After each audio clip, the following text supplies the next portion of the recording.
project management, PMO, is not really outside of your life.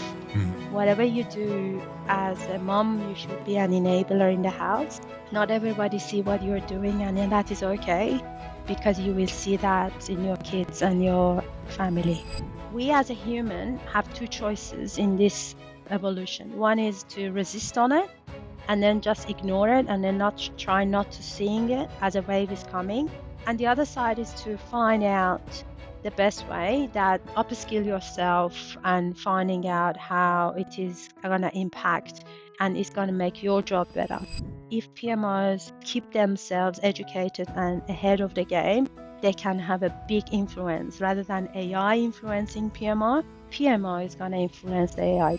One of the things that I really like to share, and I would like to encourage people doing it, is include the young generation into your professional journey.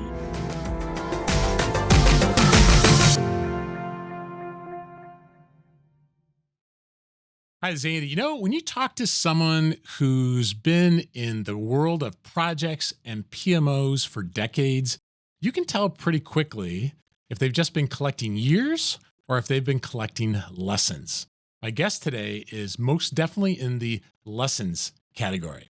Amireh Amirmazaheri is the CEO of PMO Solutions and one of the leading voices in the global PMO community.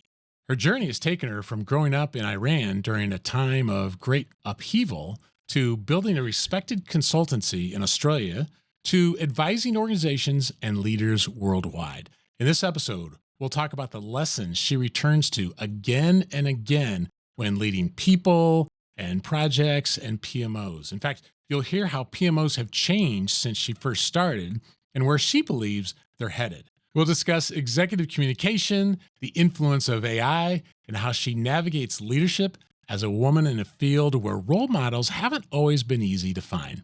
It's a wide-ranging conversation that's practical, personal, and inspiring. I just can't wait for you to meet Amira. Hey, quick note. If you or someone you know is thinking about getting PMP certified, we put together a super helpful guide called The 5 Best Resources to Help You Pass the PMP on Your First Try. We've helped thousands of people earn their certification. We'd love to help you too. It's totally free, and it's a great way to get a head start. Just go to 5bestresources.peopleandprojectspodcast.com to grab your copy. Again, that's 5bestresources.peopleandprojectspodcast.com. Let's make this the year you get your PMP. Let's jump into our discussion with Amira about projects and PMOs. Amira, thank you so much for joining us on the People and Projects podcast. Thank you, Andy, for having me in this amazing podcast. I've been looking forward to this ever since we started the conversation, which was a while ago. So I'm glad we're finally making it happen. Well, we'll get into your thoughts about PMOs in just a bit. But first, I'd love for people to know more about your backstory. In what ways did your early life growing up during a turbulent time in Iran, right? I mean, how did that influence how you think about, let's say, leadership and resilience? My backstory, I don't know. Although I'm 25 years old, but I don't know how much you want to go backward. But my kiddish time is actually during the war between Iran and Iraq, which was actually a very, very tough moment of the life, specifically for my parents raising 3 kids, and I am the oldest one. So I can say my resilience layers actually started to build up and from that time of being up, like studying and having a life in the middle of the war, which I do not want this for any single person in the whole world. Sure. From that experience, which was actually I was not super kind of like in a front war zone, but it actually impacted a lot of life of myself and my friends. My vision in life started to shape as I do not want to have a word with a war and terrorism. And then when I was thinking deeply, like along the way, growing up and learning more in life, I was to the point of like, if we can have a chance of education for every single person, those people are going to be able to choose between a good and bad. Then I shape up as a person who teach and educate. And it was a moment that I was preparing myself to go to uni. And my dad told me, if you want to learn and if you want to practice for your exam, teach it. Mm. So that was actually the process of me learning, was mainly teaching what I know to other people. So that stayed with me for a long time. So that's why I cannot stand up still, because I love to talk and I love to kind of like learn and then also educate people. That's why mainly why PMO Solution is existed. Right. On the other side, I started my whole journey in terms of education and university in computer engineering. Hmm. And I got to the point when I was working in an oil company, in one of the very largest oil and energy companies in Iran. We were establishing a project control center, and the enablement function for that, the specific function, was coming from IT. And I was playing a very important role with my team to set up that system. And when I'm talking about a system, I'm not talking about a tool, I'm talking about the overarching system that is connecting different components together from the different part of the business. It was very challenging. Mm. I was a very young woman among lots of big heads in oil. Yes. And I was talking about technology that so many people even didn't know about it, or didn't even, they were not open to it. I remember that me and my team were actually going and sitting with each single person, teaching them how to use Outlook, what the email is, how to write an email. So Right. I think that generation has seen a lot. Hmm. Yes. So I'm born on a revolution in 1979, no, so 1978. So please don't calculate my age. Yeah. Yeah. Um, Raised in a war, and then also being a young person when the internet was invented and the mobile phones came in. So that was lots of big, big changes was happening in the world, Hmm. moving forward. So I was like, my career was shaping as an enabler. Yeah. On the other side, because of the way my dad like set up the the raising process and our house discipline, I was supposed to pay rent for my room. So I had to learn how to make money. Hmm. So those was the days that I was working for a university, and I was downloading the picture of the flower bunch for the weddings and the brides, and then selling it to the flower shop in a floppy disk. I don't know if you remember Oh, sure. a For sure. yeah. Oh, yeah. So that was my first entrepreneurial journey in a very, very young age, and also getting into the project management world when we were setting up the system for the oil company. And then I got to the point that me being in the country was very struggling. Hmm. That company, after the changing in presidential and also lots of politics got involved into the oil company, they actually sacked all the women at a Hmm. managerial level, and they asked me to resign or get demoted because I was woman and I was young. So this was exactly the reason that they told me into my face. Wow. So I started working in different projects, and then I got an opportunity to continue my education in Australia. Along the way with the vision of education, I was very involved in building the schools, and then like helping kids and teaching kids that they are living in different areas.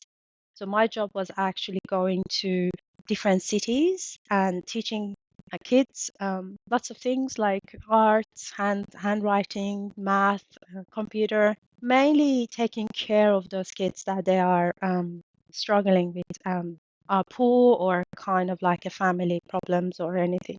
Hmm. Then that was a young woman moving from a very eastern country to in the middle of Sydney, Australia, a very western country. Right. And then, And and I, approximately how old were you there? Because you weren't you were out of university by then, right?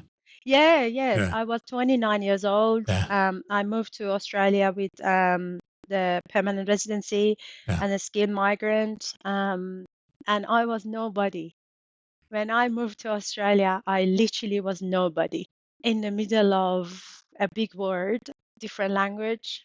Right. Uh, and then I started working for a consulting company, Primavera Australia, which because I was working for Primavera Global in the Middle East and helping different projects in the region, I actually was a back end person in terms of implementing the systems and also doing the business analysis, setting up the system and designing those enterprise systems. So I started working for Primavera Australia, and my main first assignment was training.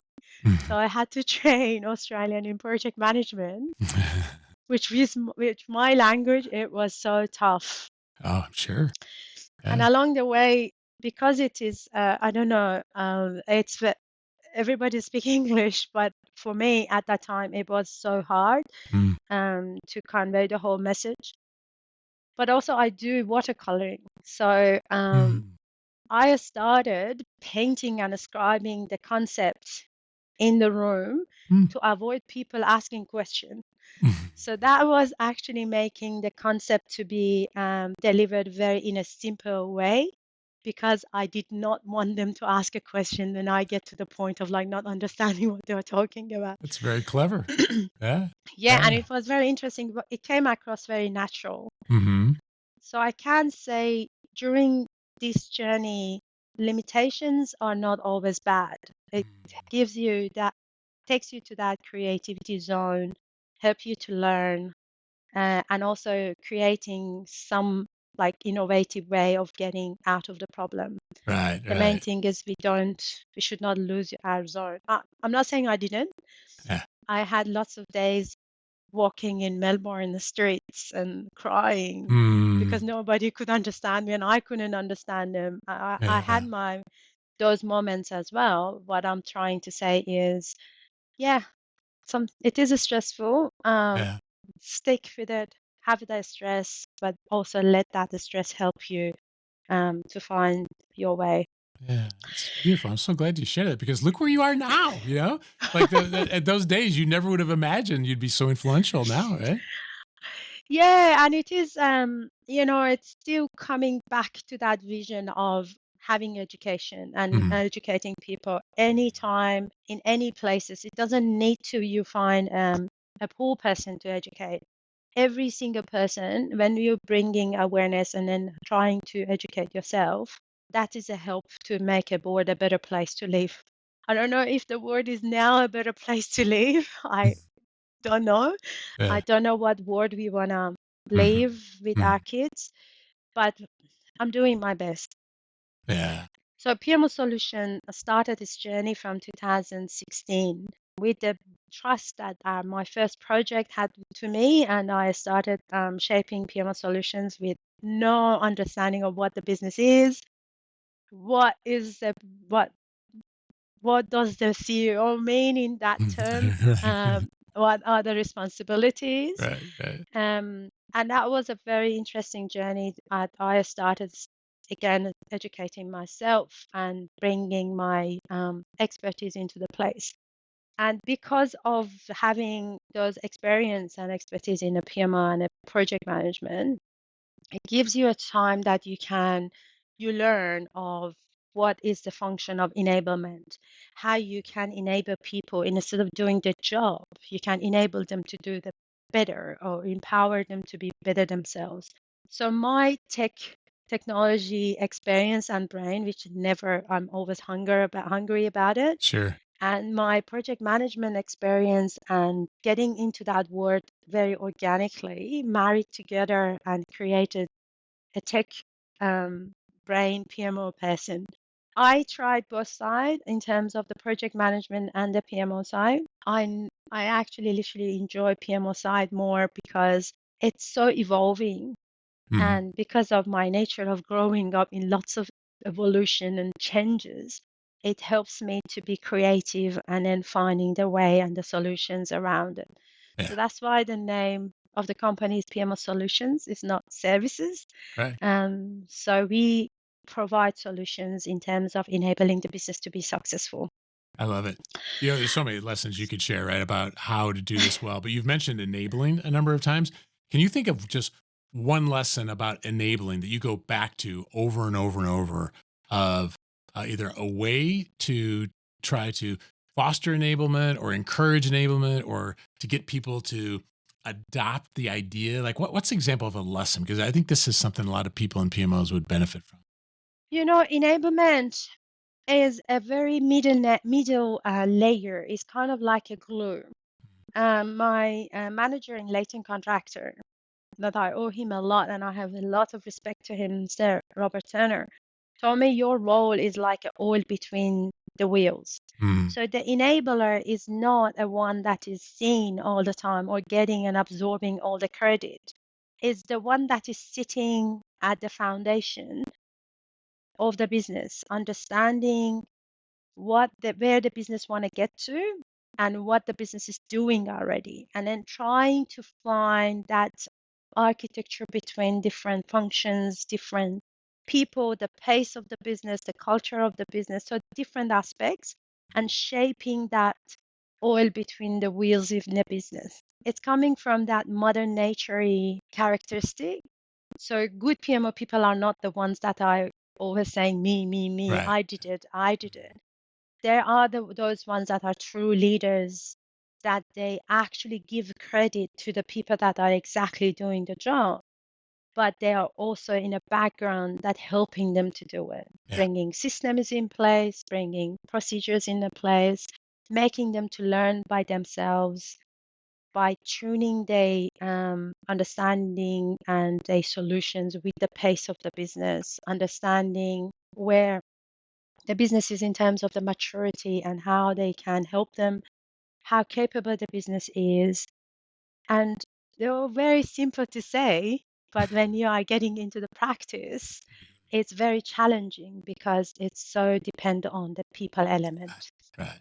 Yeah. That makes total sense. Now, you've been involved with PMOs for some time. So, can you think of some examples of how PMOs are different now from when you actually started?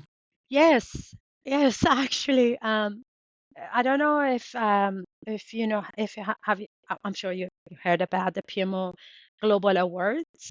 Mhm. Um, that has been like it's generated and issued from the PMO Global Alliance around 2018. I had the pleasure and I was honored to be part of this journey from the beginning.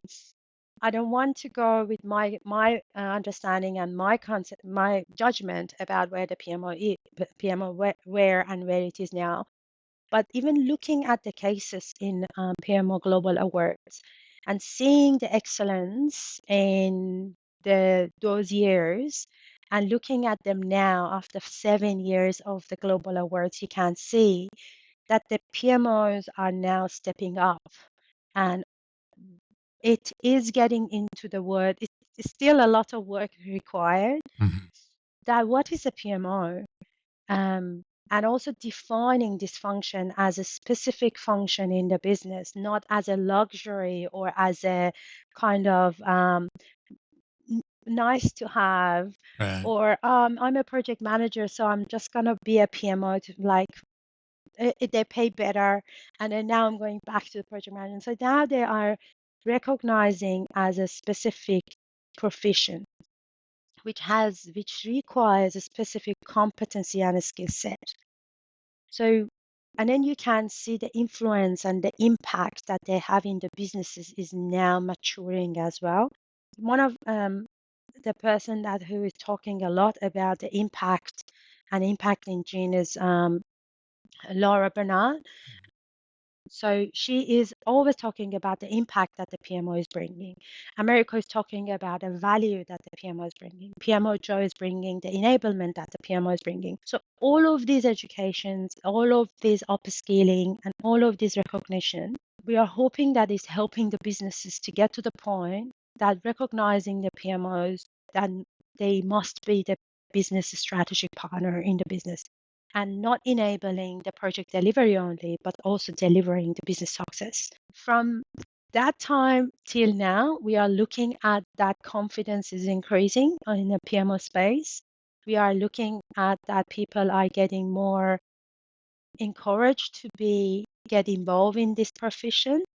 And also we are getting into the point that the businesses are now recognizing the urgency and the mandate of having this function in the business. This is not only in the PMO space, we can see that all of the enablement roles are now growing up, specifically with this evolutions that is happening in the world. I just recently ran a poll in LinkedIn and asking if I tell you that I have a personal trainer or a coach. I was very scared of saying I have a personal trainer and a Yeah. coach. Right. Yeah. I put a poll and I wanted to ask people to see like what is the mindset of people out there. If I tell you that I have a personal trainer or a coach, what's the first thing that is coming to your head? Mm, What do you think about me? And then it is interesting to see that almost about 70% are saying she's a smart. mm, So why not having such a function for the business yeah. to not making mistakes twice, to have a better visibility in making a decision. But on the other side, the PMOs need to step up and also learning how to do their job in the best way. So from my perspective, PMOs are in a very good age, in a teenage to the young age, Mhm. stepping up, growing up, standing up on their feet, and also shaping their character and existence. I feel like a lot of the PMOs I saw early on were kind of like what you said. They were project people. They said, well, let's just call ourselves a PMO. And so it was almost like a self proclaimed thing. Or it was something that resided only within the IT organization. So it was really maybe heavily technology based. But you've written a lot about the importance of learning to speak the language of executives, not just speaking Yes. the language of projects or technology. So, what do you mean by that? And maybe some examples of it being done well and maybe even poorly. Yeah, exactly. So I always emphasize two main expertise for the PMOs.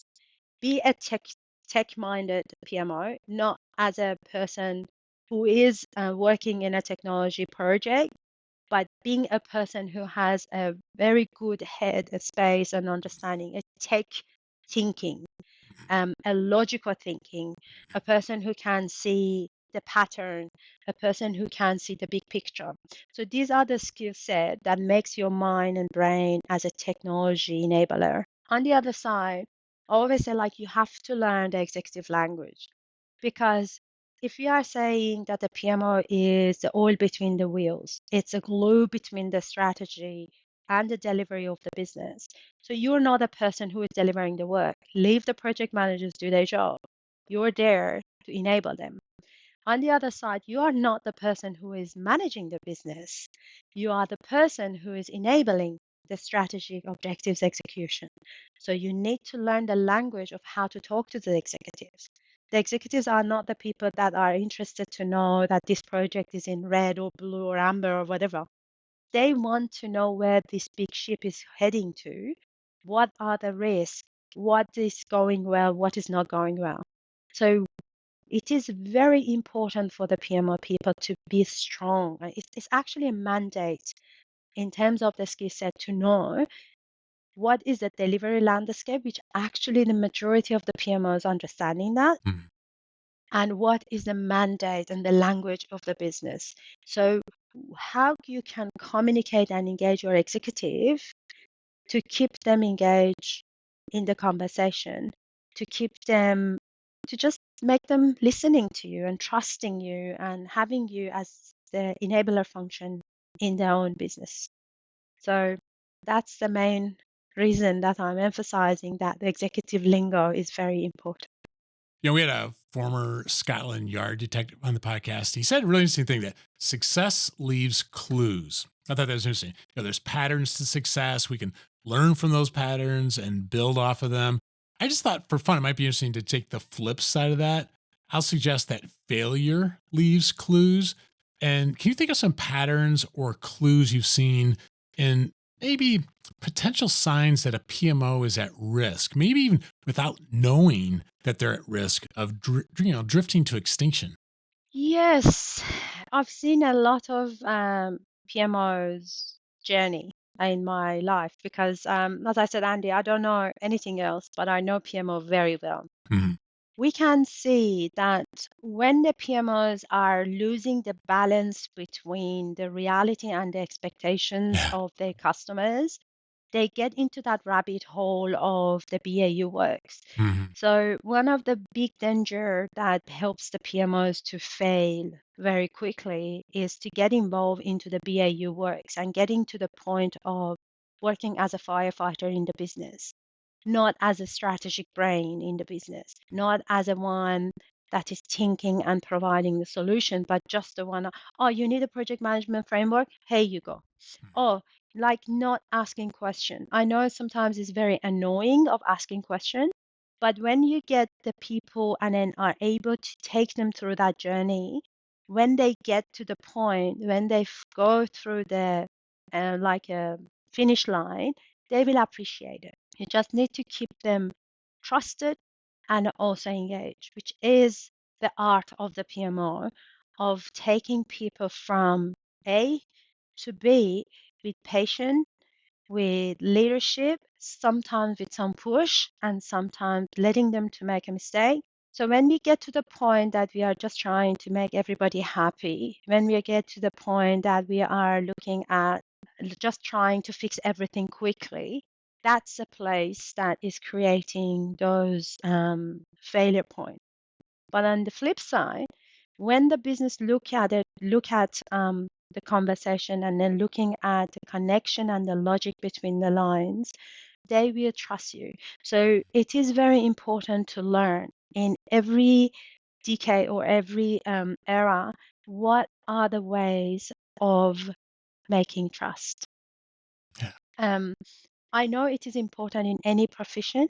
Mhm. I know it is kind of like a fantasy thing to say, but the way we are making trust is different from the way it was in our parents' generation or it was even in our early life generation. Now you can see you're sitting in a car of a person that you don't know and moving from A to B. You go with Uber without knowing that person, you trust that person. So looking at such a system behind that, that you trust to go from A to B in a stranger car, or even go and have an accommodation in a stranger city, in a stranger house. Mhm. If you just backward the time and then Yeah. tell that to your parents that this is gonna happen and even you will do it, they wouldn't even, they would, you know, I think it's very important that we understand that the humanity and the people engagement and character is changing. So we need also to change with it. If we stick to what we think it's working all the time, that's actually the start of the failure. That Yeah. worked before, so it is working now. No, it's Yeah. not working now Yeah. anymore. I remember when I talked to Bill Dow, he said that one of the patterns he has seen is when the PMO has only one primary sponsor, one advocate. If that advocate moves to either out of the company or elsewhere in the company, all of a sudden they're left without anyone to advocate for them. And so lack of good sponsorship within the organization could also maybe be a failure pattern. What do you think? Exactly, exactly. And that sponsorship is coming from that trust. Right. Like you sometimes think of like making people to follow you or like ordering people to follow you. Mm. These are two different way of doing it. Yeah. It's and then as a mom, I can say that the kids are showing us this a lot organically. So it means that as a human, we can have these skills and learn these skills ourselves. And if we are not doing it, it's just because we don't want to. I'm curious because it's hard to talk about any profession without thinking about AI these days, and I'm just curious how you personally are using AI, and maybe Any ways that you see AI influencing the way PMOs are being led or maybe will be led? We're not projecting 30 years into the future, but now and maybe in the near term. What do you think? Yeah, as I said, like my technology brain is activated. Like I am a PMO with a tech brain anyway. Right. Am I using AI? Yeah, absolutely. I use AI, and like even my 5 years old is using AI Yeah. Right. to be independent. So the influence of AI is in everything, including PMO, which I do not believe that the humanity or they are going to be replaced by a job of the people. So I think it is evolving. The way we are working, the way we are looking at the jobs, the way we are looking at the pace of the delivering the work or the productivity or anything. In one side of the world, people are getting, like you can see, the journey from being a junior person to the expert person is actually getting shorter because AI is there and helping people to upskill themselves. So we can predict that we will have young people in a executive and expert layers.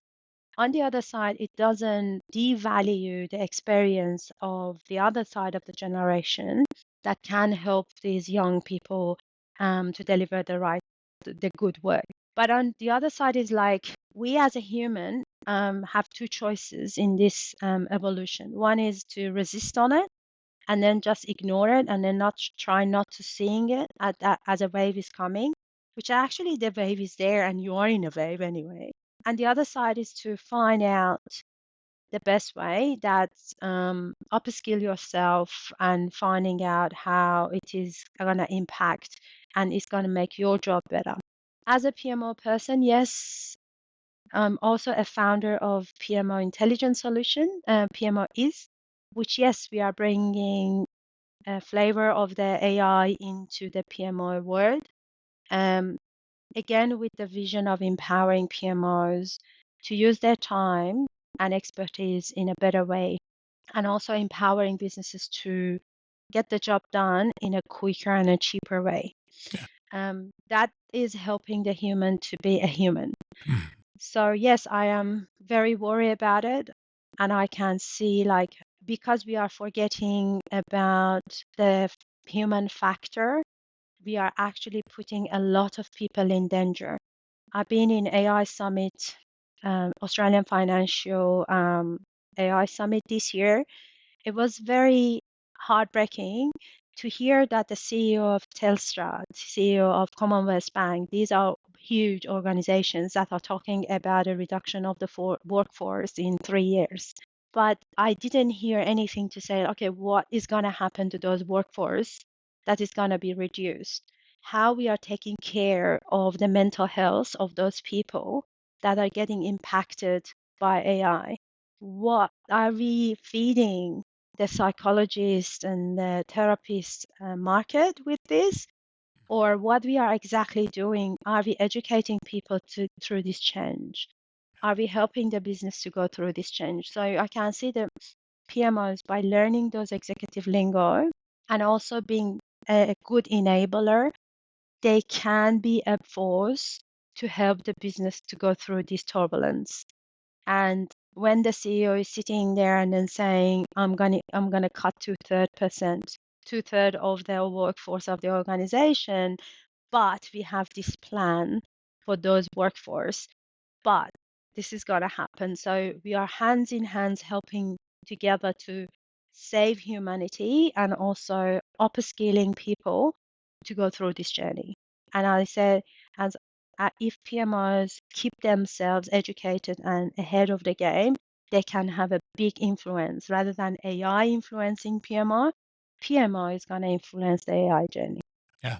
Yeah. It'll probably be some of both. But I feel like, your vision for that is, I think, is it's a beautiful vision. I think a lot of companies maybe won't do that, what you're saying. So it is, I think, incumbent to everybody listening to us of saying, let's be prepared, right? Let's understand the technology. Let's understand ways. In fact, I feel like the more action is one of the best antidotes for anxiety. Right? It's like take action, learn Yes, more about it, be a voice, be an advocate of how it can be used well internally, and how can we upskill the people around us? I think we have a real opportunity for us, not just for ourselves, but to help other people, like you're saying, even if it doesn't come from senior management. Like maybe that's a way that we can be part of the solution there. Yeah, exactly. I can see like I don't want to name the company, but one of the big tier one tech company already got rid of the career coaching section. Mhm. So you are actually introducing a big AI wave into the market, Yeah, and your people are getting impacted with it. And yeah, now you're getting rid of the coaches that are actually the anchor of this big wave that is coming to the market. yeah. So at this era, having a PMO as a coach and enabler in the business, having coaches, having personal trainers, having those people that are dedicated and can help change managers, good change managers, are the must, are not the things that you just even need to think about it. If you're smart for the next evolution that is happening, you will keep these layers into your business to save people mentality. Because if these people get out of the business with the impact that is getting to the market and they feel lonely, you're just feeding the mental problems. Mhm. And we don't want that, right? We don't want that for our kids and nobody No, else. no. So I think it's finding ways to help prepare them. I think you're exactly right. I've had a number of women leaders say it can be difficult sometimes to find good female role models higher in the organization. So even within PMOs, sometimes to help Oh, mentor and yes. grow them. So I realize this can be based on you've lived in different ethnic cultures, you've worked in different organizational cultures, and so culture matters here. But what is an example of a lesson you've learned about leading as a woman, and maybe any advice you'd have for women listening to us when it comes to leading and growing their careers like you have? I go with the advice. It's okay to cry. It's cryable, I can say. It worked Um, okay. It worked okay for you in Sydney, right? yeah, I don't like to separate the woman and man, but Mhm. at the end of the day, in a nature, we are very different, and in terms of the responsibilities are very different as well. Um, Sometimes expectations, right? What a guy yes, can do this and be thought as strong, and a woman can do that sometimes and be viewed differently, right? yeah, exactly. And Yeah. also the way that our body is moving, like going through a huge change and a huge impact of the pregnancy, hormones, menopause, all of these things are the things that the women in a back end they are dealing with.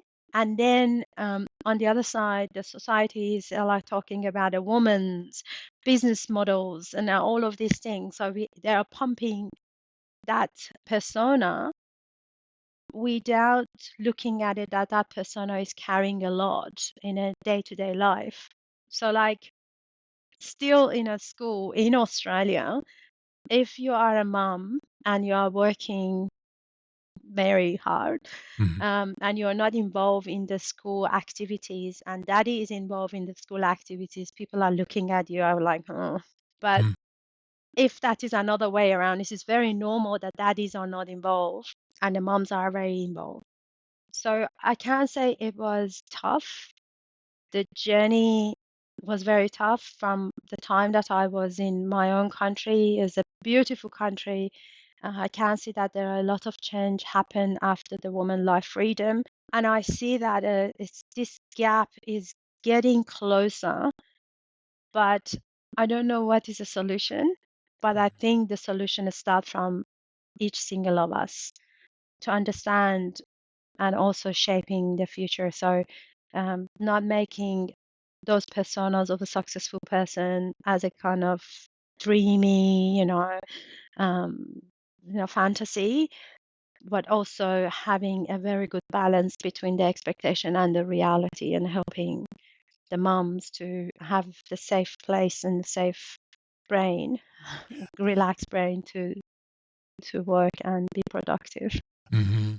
Yeah. It's not easy, Andy. It's not at all. No, for sure. Yeah, I think parenting in I just had a parent not too long ago just tell me, they said, "I feel like I sacrificed my time, that brief time I had with my kids, because I put so much focus on the job. And at the time, it felt like the right thing. And, everyone has to draw the lines themselves. It's not like you and I aren't here to draw the lines for them, but they just said, I just didn't realize how fast that went. And, Yes. sometimes I found that finding, even if it's not a formal mentor, like someone who's 10 years ahead of you, like what did you learn when you went through this? And what would you do differently? Like you said, regardless of gender, I think sometimes getting those lessons can really help us get some perspective with our careers. Yeah. One of the things that I really like to share, and I would like to encourage people doing it, is include the young generation into your professional journey. With the things that are happening at the moment, those kids are going to get into the professional world very quickly, Yeah. including them in that journey. So I started having events in Sydney and Melbourne and thing, and I included kids. So I recruited a babysitter in the room, so the parents were able to come specifically for the single moms and the single dad that are missing professional networking. So they could bring their kids, and they Nice. were a babysitter there. And the kids were walking around. Even when I was speaking, my daughter came and stood up beside me. I took her for a work trip in with airplane. So it was kind of like their perspective is the thing that is making the future world. So do not block them of seeing what you do and how you go ahead.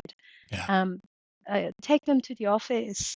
The offices should enable this for the families to bring their kids and then show them what is happening in the workforce. Now, I have a kid, like, she understands that if daddy is going for a work trip, well, how does it look like?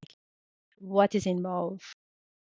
It's very important to include them, and also it gives a very good, peace of mind and heart to specifically single moms and dads that we have a lot at the moment, to still be included and not feeling lonely that they are missing out. Yeah. I have so many things I'd love to talk with you about, Amira, but let's end with this. We have a lot of parents who listen to the podcast, and we're kind of talking about parenting there, right in that last question. So, what are some ways that you feel like, I mean, your home is not a PMO, okay? But can you think of any ways that you apply PMO ideas uh, or leadership ideas at home as a parent? Oh, should I tell you that my little one has a Kanban board? Nice, nice, exactly. And are you a stakeholder or the sponsor, or is that? I'm actually a servant, I can I say. suppose, yeah, She is an executive. yeah, Um, but like, yeah, she has a Kanban board. So we discuss about the plan. What is your plan? What you're doing? What you want to achieve? One of the things that we started from a very early age, and it came very organic from me and my amazing husband, because he's an engineer and he has a like a data brain, and he's a very big thinker as well. So the only skill that we are very religious to teach her is to be a thinker, to think about the things that she's doing, to yeah. think about the impact, to find the logic. So we do not accept anything from her, or she doesn't. We do not present anything to her without the logic. Hmm. So that helps. It is very challenging, Andy, I'm telling you, Sure. sometimes cost a lot. Mhm. But when the logic comes across, everybody are getting into the same page. As an example, we wanted to take her to the snow, and we told her that she's going to the snow school. But the tag of the trip was a holiday. So she was asking, what is the definition of a holiday? The definition of a holiday is we are spending time together. And then when we got to the snow school, she said, like, we are on a holiday. We have to spend time together, and you're dropping me at the school. Oh! It was like, oopsie. That was right, right? So we ended up of having, for the first time, being a private lesson that the parents are actually skiing behind Lovely. the Yeah. scene. So it cost us more, yes, but it was a logic. And Mhm. it is very important. Like, I think project management, PMO, is not really outside of your life. Whatever you do as a mom, you should be an enabler in the house. Not everybody see what you're doing, and then that is okay, because you will see that in your kids and your family connections and love. Mm-hmm. We shouldn't end without you talking about the PMO Global Alliance, right? Can you tell us more about the alliance and how listeners can learn more? Because I know that matters a lot to you. Yes, PMO Global Alliance, it's actually a very well-structured community of PMO expertise. I think more than 50,000, 80,000 members in it. I don't know if the audience are following the journey of the PMI and the PMO and all of these communities, but as a PMO professional, you don't feel lost or don't feel alone. There is a big community that you can join, that you can learn, and you can reflect. This community is also for the businesses as well to understand what to expect from their PMO, how to invest on their PMO function, and kind of like, again, educating and creating awareness of what this profession is, what are the benefits that is bringing to the business landscape. Recently, on 2023, PMI actually bought PMO GA. So now we are part of the body of PMI, but it didn't demolish the value that we are delivering to the PMO community. So I do invite everybody who is listening this, in any region that you're living, there is a community for you. Look for the PMO Global Alliance in LinkedIn, or there is a community in Mighty Network that you can join. There are specific regions assigned in this PMO community.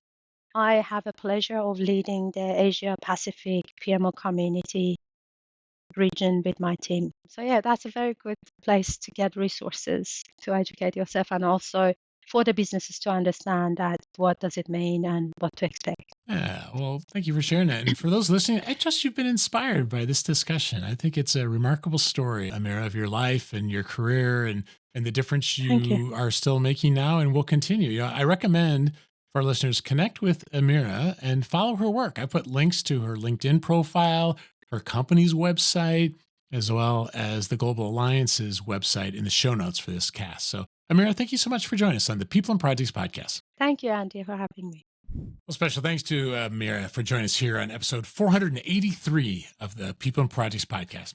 It's been a long episode already, so I'll keep my comments here short at the end, but I just want to suggest that it is good for us to be inspired by other people's stories. I mean, this is a story of someone who showed great resilience. Not only just the difficulty of growing up in a wartime and things like that, but she had to remain incredibly curious, to move to a different culture and to learn and try to creatively come up with ways to be able to deal with that insatiable hunger to learn. And I get inspired by people like that. And I hope you take that away from her story as well.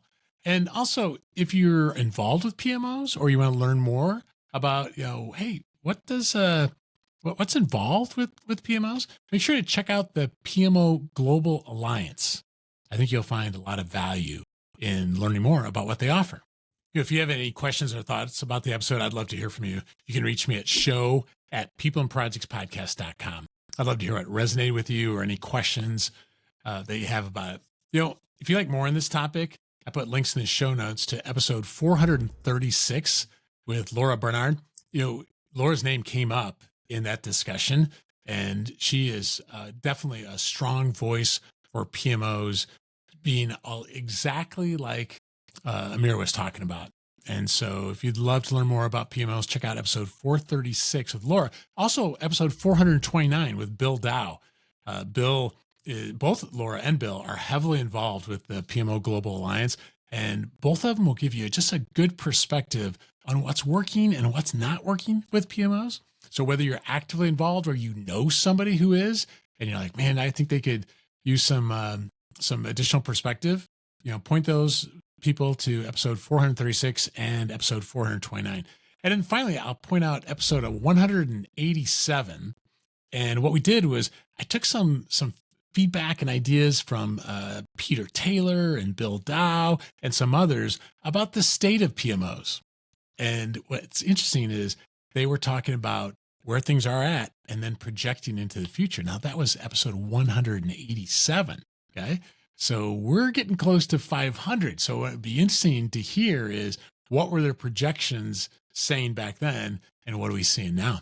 I think you'll find a lot of interest there in episode 187. So check those out. And if you or someone you know is thinking about getting their PMP, make sure to check out that resource I mentioned during the opening, the 5 best resources to pass your PMP on your first try. We love helping people get the certification. And actually, not even just getting the certification, but becoming more confident in delivering as well. That's what we're all about. And that's what our training does. I'd love to collaborate with you on something like that. But for now, at least just get those resources. And, if you've been listening for a while and you're getting value from this and you've not left a review, I want to encourage you to do that on Apple Podcasts or wherever you consume your podcasts. Just a couple minutes makes a big difference. So I just want to say on behalf of me and my team, thank you for listening.